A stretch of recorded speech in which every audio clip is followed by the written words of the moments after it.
আমি দেখুন পেমেন্টটা কিন্তু হয়ে গেছে। উনি কম্পিউটার জানি না কী করলো। তারপরে আমাদের এক বন্ধু বললো, তাপস বললো যে দাদা টাকাটা ঢুকছে আপনি দেখেন চেক করেন। তারপরে ওনার বক্তব্য বললে যে 5 মিনিট দেরি হলে পেশেন্ট মরে না। আমরা শুনে তখন আধা ঘন্টা পর এই কথা বলতেছে যে এটা কি ব্যবসা না পরিষেবা। ও টাকাও পড়বো টাকাও কথা বলবো, মালবাজারে ব্যবসা করবে। হ্যাঁ আমাদের চেহারা।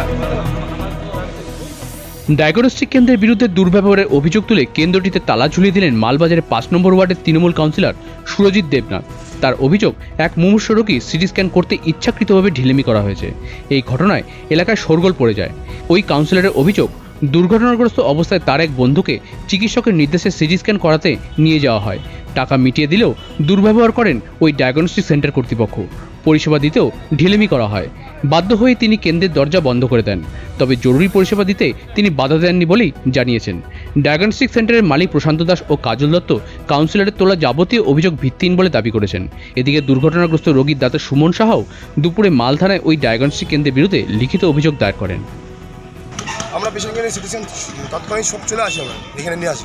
তারপরে খোলা হলো, খোলার পরে আমরা আধা ঘন্টা ধরে আমরা বসে আছি। আধা ঘন্টা বসে আছি, বলছে আমি বললাম দাদা বসে আছি কেন, বলে মেশিন এখনো চালু হয়নি।